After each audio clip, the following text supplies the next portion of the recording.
Hey everyone and welcome. This is Sailor Drew and this is a little bit off script. So I wanted to do a bit of an open letter and read what I posted in Zen Garden recently. So for those of you who don't know, I have created or had created a while back now a drama-free, zero toxicity Love Nikki group called Love Nikki Zen Garden. But for those of you who don't participate in Love Nikki Zen Garden and are on my channel for various other reasons, this might also be a bit more prevalent as to kind of why I take hiatuses once in a while beyond, the obvious tech issues that I've had over the past year or so. And why I do certain things, like I try to be positive when I look at things. I end every video by saying take care. I try and cultivate what I believe, in my heart of hearts around me and in my practices of everything that I do. So also in the fact that these are practices and thoughts that I've carried over into the cultivation of my channel and my social media platforms. Some of you who have been paying really close attention to a lot of my other videos over time, including one of my Sims builds, these are topics and issues that I've touched on in the past and have only hinted at. Again, this is something that I feel comfortable sharing, and I'm not looking for like pity or anything weird or I don't know. So I hope that it's not taken in the wrong way. Also, I do have a vlog scheduled for Friday, which actually kind of touches on all of this, or in a much more, I don't want to say superficial way, but not as deep and in detail. So it's kind of funny that I decided to do it anyways, like this, just air it all out there. So it's kind of like a weird, like prequel or like epilogue thing going on here. Yeah, this is an open letter that I wrote and posted today in Love Nikki Zen Garden that I'm going to read to you guys, just so you can kind of get a more of an idea of who I am and why Zen Garden is the way that it is, because the only misconception as to what it is by people who create problems in the group. And this isn't necessarily geared towards one person in particular. This is geared towards a myriad of issues that we've had, thankfully, extremely very rarely in that group, that I've always kind of wondered. I'm like, should I explain a little bit more why Zen Garden is the way it is, and things about my personality and who I am. And well, I'm very comfortable with who I am, and I don't necessarily feel like I need to make excuses, which this is not what this is. I'm in a good place where I like to be open in a safe way with people, because I have made connections with other people who are in similar situations, and that connection is very important. And if it even just helps kind of like reach out to anybody who deals with, mental illness or anything like that, or, recent extreme unfortunate events or anything, I wish you the best. I'm sending you my love. While I can't necessarily support you in the way that like a trained professional can, I can at least send you love and positivity and support. So without further ado, here is this letter. So it's titled, Seriously, Seriously, a Zen reflection of Love Nikki and Zen Garden by yours truly. So I have a vlog recorded and scheduled for Friday, but with recent observations made by Zen family members, plus the recent flip out and rage quit, which happened while I was typing this out, the time for a philosophical dump of thoughtlings and absolutes is now, it seems. It's something that I've thought about doing from time to time, to be honest. This will be the only time I explain in depth the topics to come in hand. The most basic explanation as to why Zen Garden was born is that we were a group of small secessionists who wanted the insanity in and behind the scenes and extravaganza to stop. She, who shall not be named, has garnered a name for herself across several gaming communities, and not without reason. And there's a lovely dissertation on that in Uncensored by one of us. But we loved the game and the friendship fostered by the constant conversations of, oh my god, is this real life? / why is she freaking out now? Brought about my jokingly saying I was going to make a group called Zen Garden that would have a zero tolerance to toxicity.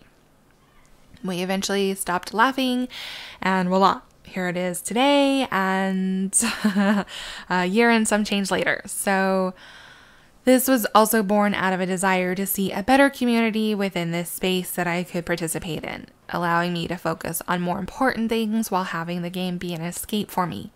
An escape and a routine is what I desperately needed this time last year. I have been recovering from PTSD for several years, but experienced a series of massive setbacks in 2016 that rendered my once brilliant mind to something akin to ground meat. In functionality, not physically, although, fun fact, part of my brain is squished, so there's that. Setbacks in my progress, not setbacks as in finances or anything more tangible as that.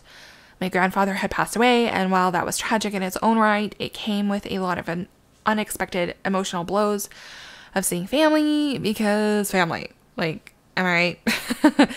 A very large part of my PTSD pie, I will tell you what. But then, a scant few months later, my sister, not in blood, but in every other way, suddenly passed from a blood clot. My disbelief sustained me only for so long before a couple more run-ins with fuckery happened. She was the kindest person I knew. She would bring just because flowers, help out in the kitchen, fight with you if you tried to have her sit down and relax, laugh without restraint, and just one of the most amazing people I have ever had the pleasure to have in my life. I cashed in all of my life's good karma when I met my husband. Whatever I had left was cashed in for her. So, my PTSD was at the point where I couldn't do simple things like read and drive, with various other functionality being gone. I mean, like, couldn't read. It's crazy, right? Love Nikki has provided me a lot of routine in reestablishing my more critical thinking and whatnot. Practice makes perfect, and I've quite literally have had to practice things my more cynical side scoffs at the simplicity of, especially as someone who has struggled with perfectionism and unhealthy habits of being a workaholic. Hopefully, I've established the importance of needing to cut out as much menial bull and drama as possible. I would also like to point out that smooth jazz was playing on my Pandora station at this point in time in the leather, and I'm not even mad about it. As someone who is made out of water, glitter, and anxiety, I've had the express privilege of experiencing various therapies as to grapple with said anxiety and my PTSD. Part of that is CBT, where you begin to rewire your brain to stop making every situation into a Michael Bay movie with explosions and glass flying, because according to that little fucker in your head, there's a cheetah in every bush, and we're surrounded, Padre. For more on how our brains are just designed to be assholes, I highly suggest the series Brain Games. Fantastic and fascinating. So because of said therapy, I've been recovering and also have become more of a judge as to what's worth my time and effort. This is something that, again, is in the fabric of Zen Garden. We have challenges, guides, and various other things here in Zen, but let me be clear. This is not a general Love Nikki group. Let me say it again for the people in the back. This is not a general Love Nikki group. Consider tea and drama groups to be the dark side of the force, while Zen Garden and Spoonie groups are the light side of the force. No gray Jedi here. This is a group that was made as a safe space, yes, but also as a place where a focus of positive energy and a sense of community and togetherness is encouraged. This practice of being conscious and realigning thoughts and emotions is very prevalent in a lot of therapies, and a practice that all of those articles about what happy/successful people do are all about. If you have time, I cannot suggest this video enough. This Is Water is fantastic, and I watch it a few times every year just to remind myself that I'm the master of my own brainy destiny. On a less deep level, there is a separation of how we present ourselves socially to different people, while maintaining a core of who we are. As an example, I'll speak candidly with my grandma about various things, as I speak with little to no filter with anyone I know, but our conversations aren't going to have the same context as my conversations with my best friends. However, I have no qualms with telling her to shut up if she's being a racist old bat, because that's who I am at the core of my person. I don't care who you are. Certain things do not fly with me. I think that the majority of the complaints in the geek, nerd, and gaming communities are juvenile at best, which is why I'm very deliberate with my time and energy spent. I go to certain groups and platforms to engage with the like-minded persons because I don't have the time, need, or want to engage in menial temper tantrums. Part of this is due to my still having bad brain days where words don't make sense to me. My fear and anxiety is running rampant, but also because of my grief of losing my grandfather and my sister before their time, that I've been given a gift of not giving a fuck about inconsequential things for the most part. The path of enlightenment and shit is long and windy, okay? Now, that's not to say, however, that I devalue or scoff at what others perceive as important. In earnest, I try to approach everyone with compassion and understanding. We never know what one another is truly going through, but I want to try and encourage the same compassion and sense of understanding in everyone. Zen family members not excluded.